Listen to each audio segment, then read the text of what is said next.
자, 안녕하세요. 롱가입니다. 이번 영상에서는 다이어트를 어렵게 느끼는 사람이 많은 이유에 대해서 이야기를 좀 해보려고 합니다. 자, 요즘에는 다이어트에 대한 정보가 넘쳐나는 시대죠. 다이어트에 관심이 있는 사람이라면 얼마든지 관련 정보를 찾아볼 수가 있습니다.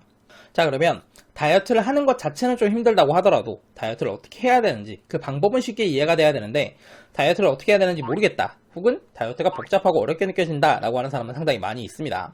실제로 제 영상 댓글을 보면은 영상을 잘 봤고 내용이 충분히 이해가 됐는데도 불구하고 어떻게 해야 되는지 잘 모르겠다 라고 하는 댓글이 종종 올라와요. 자, 그러면 왜 많은 사람들이 이렇게 다이어트를 복잡하고 어렵게 느낄까요? 당연하다고 느끼는 생각과 다이어트 정보가 충돌하기 때문입니다. 자, 다이어트의 목적은 체지방을 줄이는 건데 체지방은 몸에 저장되어 있는 에너지이기 때문에 다이어트를 하기 위해서는 체지방의 에너지를 어딘가에 사용해야 된다. 따라서 체지방을 사용하도록 유도하는 행동을 해야 다이어트가 된다.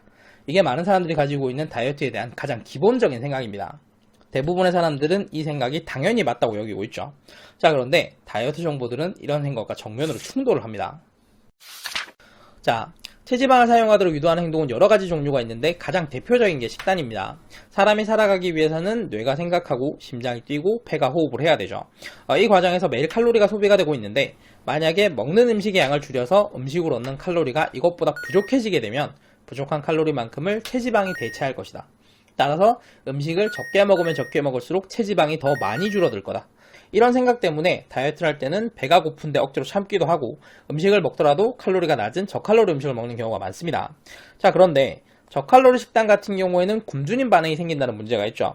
부족한 음식으로도 생활이 가능하게끔 몸이 소비하는 칼로리가 줄어드는 반응인데 기초대사량이 낮아졌다고 표현하기도 하고 에너지를 절약하는 절전 모드가 되었다, 겨울잠 모드가 되었다 라고 표현하기도 합니다.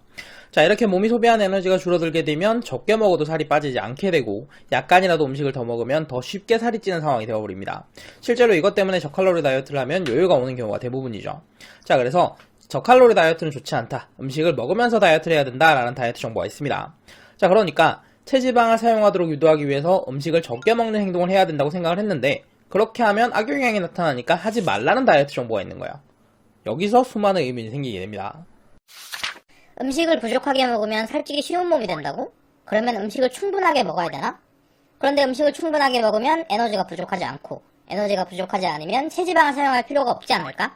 체지방을 사용하지 않으면 체지방이 안 줄어들고 그러면 다이어트가 안 될 것 같은데 음식은 부족하지 않지만 체지방이 줄어들 정도를 먹어야 되나? 그런데 이게 말이 되는 건가? 말이 되면 그건 어느 정도의 음식이지? 다이어트에 성공한 사람들은 얼마나 먹었지? 그 사람들의 식단을 그냥 무작정 따라하면 될까? 자, 이런 식으로 질문이 계속해서 생겨나기 때문에 점점 복잡해지게 됩니다. 누군가는 이게 너무 복잡하니까 그냥 적게 먹자고 결론을 내리기도 해요. 살찌기 쉬운 몸이 된다고 하더라도 일단 적게 먹으면 살이 빠지긴 하고 계속해서 적게 먹는다면 그 체중을 유지하는 것도 가능하니까요. 그리고 또 다른 누군가는 저칼로리 식단 좋지 않으니까 음식을 먹으면서 다이어트를 하세요 라고 이야기하지만 저칼로리 음식으로 구성된 식단을 추천해주는 모순되는 조언을 하기도 합니다. 그리고 또 누군가는 그냥 다이어트가 성공한 사람의 식단을 무작정 따라하기도 하죠. 자, 이게 같은 다이어트 정보를 받지만 사람마다 반응이 다르고 사람들이 다이어트에 대해서 어렵게 느끼는 가장 큰 원인입니다. 자, 그런데 체지방을 사용하도록 유도하는 행동을 해야 다이어트가 되는 게 맞을까요? 당연히 맞다고 느꼈던 이 생각이 사실은 아닐 수도 있습니다. 자, 이해를 돕기 위해서 잠깐만 근육에 대한 이야기를 해야 되는데 많은 근육을 가지기 위해서 열심히 운동을 하시는 분들이 있습니다. 이런 사람들이 가장 걱정하는 거는 근육량이 줄어드는 근손실이죠. 자, 그런데 근손실에 대한 걱정을 왜 할까요? 우리에게 알려진 가장 대표적인 근손실의 원인은 저칼로리 식단입니다. 저칼로리 식단을 해서 몸에 에너지가 부족해지게 되면 근육을 분해해서 에너지로 사용하게 되는데 이렇게 되면 근육이 분해되었기 때문에 근육량이 줄어드는 근손실이 발생하게 되죠. 자, 반대로 말하면 저칼로리 식단을 하지 않고 충분한 양의 음식을 먹는다면 근손실은 잘 생기지 않는다는 이야기입니다.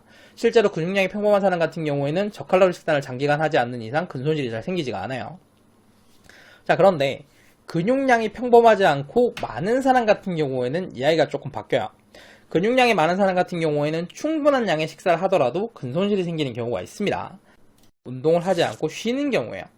자, 실제로 운동을 쉬는 기간이 길어지게 되면 근손실이 발생해서 운동 수행 능력이 낮아지기도 하고 직업이 운동이었던 운동선수 같은 경우에는 선수 생활을 할 때는 근육량이 많지만 은퇴를 하고 운동을 하지 않으면 근육량이 줄어드는 걸 굉장히 흔하게 볼 수가 있습니다.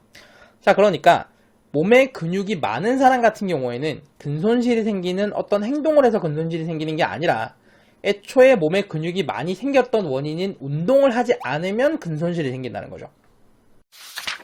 자, 이걸 체지방에 그대로 적용을 해보면 체지방이 많은 사람 같은 경우에는 그 체지방을 줄이기 위해서 어떤 행동을 추가로 해야 되는 게 아니라 체지방이 늘어나게 된 원인인 행동을 하지 않으면 체지방이 줄어든다는 이야기입니다. 자, 체지방이 많이 늘어나게 된 원인은 필요 이상으로 많은 음식을 먹는 과식이죠. 자, 그러니까 음식을 적게 먹어야 되는 게 아니라 음식을 너무 많이 먹는 과식을 하지 않으면 다이어트가 된다는 얘기예요. 근육은 가만히 있어도 에너지를 소모하는 기관이기 때문에 사용하지 않는 근육을 가지고 있으면 에너지가 낭비되니까 줄어든다고 알고 있습니다. 체지방은 에너지를 저장해 둔 건데 근육처럼 줄어든다는 게 말이 되나요? 체지방이 많으면 마찬가지로 에너지를 낭비하는 문제가 생겨요. 그래서 줄어들 수가 있습니다. 자, 무거운 물체를 움직이기 위해서는 많은 에너지가 필요하다. 이건 누구나 알고 있는 상식이죠. 그래서 체지방이 많은 고도비만 같은 경우에는 잘 움직이지 않으려고 해요. 움직였을 때 사용되는 에너지가 너무 많으니까 자연스럽게 나타나는 반응인데 현대사회에서는 무조건 움직일 수밖에 없는 상황이 있죠. 학생이라면 학교를 다녀야 되고 직장인이라면 직장을 다녀야 되니까요. 자, 그러니까 무조건 움직일 수밖에 없는데 이때 필요 없는 체지방을 가지고 다니면서 계속 많은 에너지를 사용하는 게 낭비가 되는 거야. 물론 음식을 구하기 힘든 상황이라면 무거워도 체지방을 계속 가지고 다녀야겠지만 음식을 구하기 힘든 상황이 아니라면 굳이 그럴 필요가 없죠. 그래서 고도비만 같은 경우에는 몸 스스로가 체지방을 줄이려고 하는 반응이 굉장히 강하게 나타납니다. 고도비만이 다이어트를 시작하게 되면 초기에 체중이 굉장히 빨리 줄어드는데 그 이유가 이 반응 때문이에요.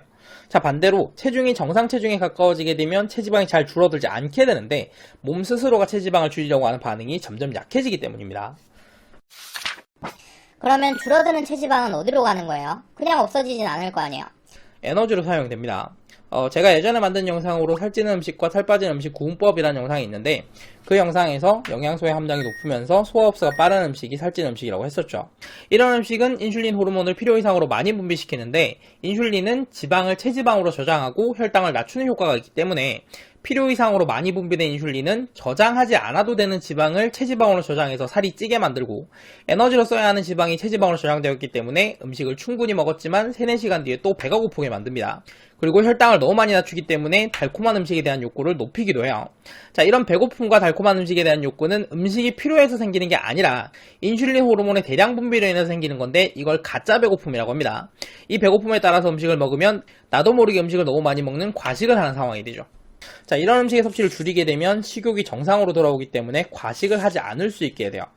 자, 그런데 식욕이 정상으로 돌아왔을 때 단순히 과식을 하지 않는 게 아니라 음식을 굉장히 적게 먹는 경우가 많아요. 실제로 제 영상 댓글에는 가짜 배고픔을 만들지 않는 음식을 먹었더니 배고프지 않아서 식사량이 너무 많이 줄었는데 이렇게 적게 먹어도 괜찮냐 하는 댓글이 종종 올라옵니다. 음식을 너무 적게 먹으면 저칼로리 식단이 되면서 살찌기 쉬운 몸이 될까봐 걱정을 하시는 거죠. 자, 그런데 식욕이 정상으로 돌아왔는데 왜 음식을 적게 먹어도 배가 안 고플까요? 몸 스스로 줄이는 체지방이 에너지를 공급하고 있기 때문이에요. 자, 그러니까 가짜 배고픔을 만들지 않고 식욕을 정상으로 되돌리는 음식을 먹으면 식욕이 정상으로 되었기 때문에 음식이 필요할 때만 배가 고픈데 몸에서 알아서 체지방을 줄이면서 에너지가 계속 생겨나고 있고 에너지가 계속 생겨나고 있기 때문에 음식이 필요하지 않아서 배가 안 고픈 거죠. 자, 이 경우에는 먹는 음식의 양이 적긴 하지만 몸에서 에너지가 부족한 건 아니기 때문에 살찌기 쉬운 몸이 되진 않습니다. 자, 그런데 몸에게 체지방을 사용하도록 강요하기 위해서 내가 의도적으로 음식을 적게 먹거나 혹은 음식을 먹지 않고 굶게 되면 몸 입장에서는 배고프다는 신호를 보냈는데 음식이 들어오지 않으니까 음식을 구하기 힘든 상황으로 인식하게 되고 그러면 체지방을 가지고 있으려고 합니다. 앞에서 얘기했듯이 음식을 구하기 쉬운 상황이라면 무거운 체지방을 가지고 다닐 필요가 없지만 음식을 구하기 어려운 상황에서는 체지방은 꼭 필요한 비상식량이 되니까요. 자, 이런 경우에는 체지방을 절약하기 위해서 몸의 대사량이 낮추게 되는데 몸의 대사량이 낮아지게 되면 살찌기 쉬운 몸이 되는 거죠. 자, 그러니까 똑같이 먹는 음식의 양이 적다고 하더라도 배고프지 않아서 음식을 적게 먹는 것과 배고픈데 참고 음식을 적게 먹는 것은 전혀 다른 효과가 나타나는 거야. 자, 정리하겠습니다. 다이어트를 하려면 체지방을 사용하도록 유도하는 어떤 행동을 해야 된다. 당연히 맞다고 느꼈던 이 생각이 사실은 아닐 수가 있습니다. 다이어트를 하려면 뭔가를 해야 된다라는 압박감을 좀 내려놓으시고 내가 비만이 된 원인이 되는 행동을 하지 않는 것부터 시작을 해보세요. 가짜 배고픔을 만들고 식욕을 높이는 음식을 먹지 않으면 이상식욕 자체가 없어지기 때문에 과식을 하지 않을 수 있게 됩니다. 이렇게만 해도 체지방은 줄어들고 다이어트는 되는 거죠. 이게 굶지 않고 먹으면서 다이어트를 하는 거야. 자, 이번 영상 도움되셨다면 구독과 좋아요 부탁드리고 저는 다음 영상으로 다시 돌아오겠습니다. 감사합니다.